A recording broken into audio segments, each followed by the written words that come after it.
جب رب کی مدد نہ آئے تو بندہ ثوابی سے اڑتا ہے ہیلی کاپٹر میں اور اس کے آتے ہوئے اپنے کارکنوں کو کہتا ہے کہ تم ڈی چوک میں پہنچو، میں پیچھے کھڑا رہوں گا۔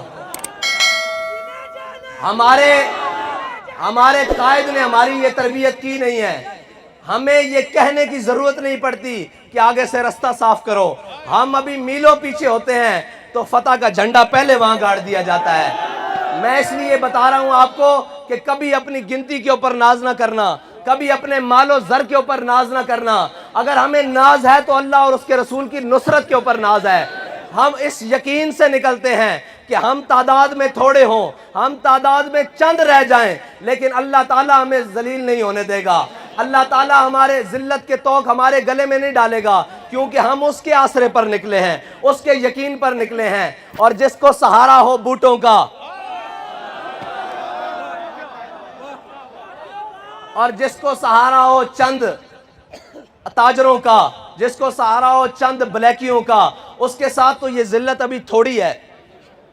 وہ کہتا تھا میں نے کسی کے اوپر شل نہیں برسائے۔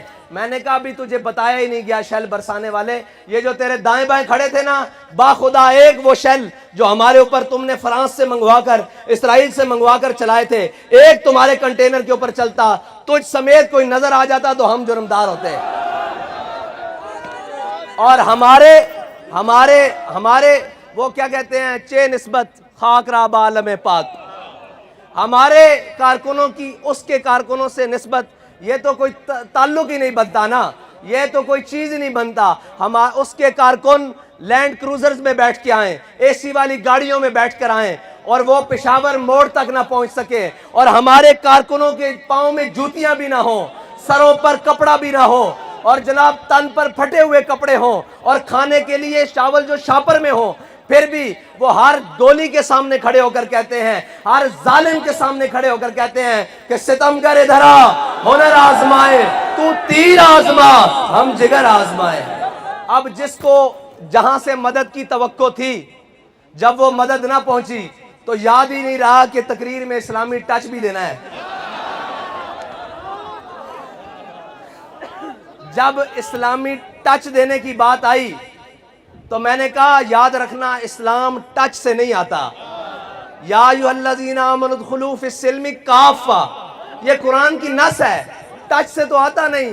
جنہوں نے اسلام کو ٹچ کیا تھا، وہ ٹچ کرنے کے لیے عبداللہ بن ابی منافق جمعے والے دن کھڑے ہو کر تقریریں کیا کرتا تھا، تیری طرح کھڑے ہو کر کہا کرتا تھا ہم کتنے خوش نصیب، ہمیں حضور مل گئے۔ لیکن اس نے اسلامی بات کو ٹچ کیا ہوا تھا، اس نے صحابہ کی طرح اسلام کو مانا نہیں تھا۔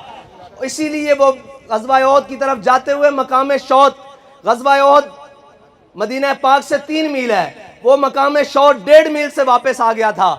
اور جنہوں نے اسلام کو اسی طرح مانا تھا جس طرح میرے آقا و مولا صلی اللہ علیہ وسلم نے فرمایا، انہوں نے کہا یا رسول اللہ آپ ہم سے پوچھتے ہیں بدر جانا چاہیے کہ نہیں جانا چاہیے؟ سل حبال من شیتا وقتا حبال من شیتا سالم من شیتا عاد من شیتا۔ اور جنہوں نے صرف ٹچ کیا تھا وہ آ کر واپس مدینے میں کہتے تھے، میں آپ کو ٹچ والوں کی باتیں بتا رہا ہوں، وہ آ کر واپس کہتے تھے یہ حضور نے لڑکوں کی باتیں مان لی اور یہ جناب یہ کر لیا۔ ہمارے لوگوں کو بھی جنہوں نے صرف ٹچ کیا ہوا تھا وہ کہتے ہیں ایک لڑکے کو امیر بنا لیا انہوں نے، وہ مانتا ہی نہیں ہے کسی کی۔ میں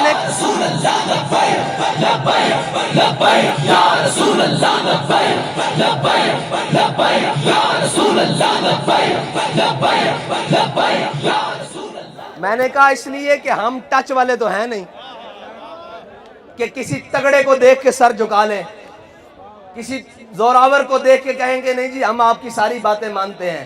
بالکل نہیں مانتے ہم کسی کی بات، ہم کیونکہ امیر المجاہدین کی مجلس میں بیٹھے ہوئے ہیں، اور امیر المجاہدین کی مجلس وہ مجلس ہے جس میں ہمیشہ عظیمت کی بات ہوئی، جس میں ہمیشہ استقامت کی بات ہوئی۔